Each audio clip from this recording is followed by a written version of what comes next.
ولئن أتينا الذين أوتوا الكتاب بكلية ما كان من قبلنا فما أنت من قبلتهم وما بعض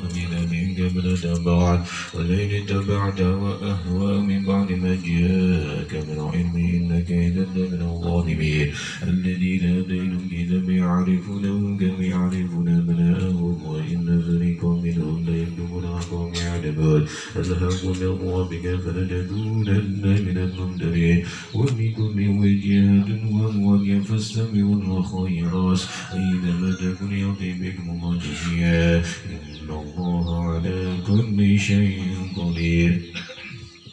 من حيث خرجنا فولي وجهك شطر المسجد الحرام وإنه لحق من ربك وما الله بغافل عما تعملون فمن حيث خرجت فولي وجهك شطر المسجد الحرام وحيث ما كنتم فولوا وجهكم شطرا لئلا يكون للناس عليكم حجة إلا الذين ظلموا منهم فلا تخشوا واخشوني ولأتم نعمتي عليكم لعلكم تهتدون كما أرسلنا فيكم رسولا منكم يتلو عليكم آياتنا ويزكيكم ويعلم الكتاب والحكمة يعلمكم ما لم تكونوا تعلمون واذكروني أذكركم واشكروني ولا تكفرون يا أيها الذين آمنوا استعينوا بالصبر والصلاة إن الله مع الصابرين ولا تكونوا لمن يقتل في سبيل الله أموات بل أحياء ولكن لا يشعرون ومن يشاء لكن الأغنام ولا تكونوا لمن يقتل في سبيل أموات بل أحياء ولكن لا تشعرون ولا تبلونكم بشيء من الخوف والجوع والنقص من الأموال والأنفس والثمرات فبشر الصابرين الذين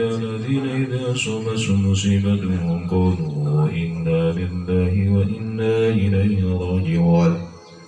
أولئك عليهم صلاة من ربهم ورحمة وأولئك هم المهتدون إن الصفا والمروة من شعائر الله فمن عجل بدعوة يتبر فلا جناح عليه أن يتوب بهما فمن تتوخر فإن الله شاكر عليم إن الذين يكتمون ما أنزلنا من البينات الهدى من بعد ما بينوا للناس الكتاب أولئك يلعنهم الله يلعنهم اللائنون إن الذين آمنوا وصدقوا وبينوا فأولئك عليهم التواب الرحيم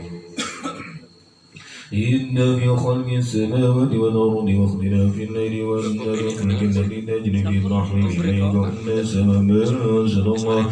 أنزل الله من السماء من ماء فاحم الأرض بعد موتها بث فيها من كل دابة وتصريف الرياح والسحاب والسخر بين السماء والأرض بأذن قوم يعقلون وإذا قيل لهم اتبعوا ما أنزل الله قالوا بل نتبع ما ألفينا عليه آباءنا أولو كان آباؤنا يعقلون أشياء ولا يهتدون فمثل الذين كفروا كمثل الذين يقول ما لا يسمع إلا دعاء ونداء ثم بكم عمي فهم لا يعقلون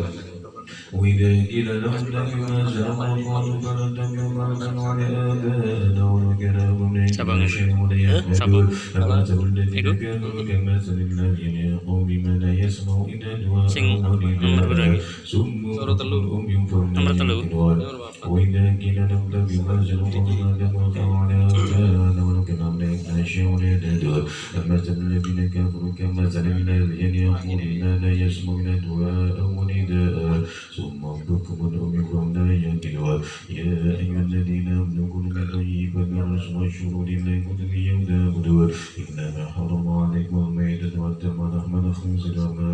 أهل به غير الله فمن اضطر غير باغ ولا إثم عليه إن الله غفور رحيم إن الذين يكتمون ما أنزل الله من الكتاب يشترون به ثمنا قليلا أولئك مثل الذين يكذبون بآيات الله وبآياته العليم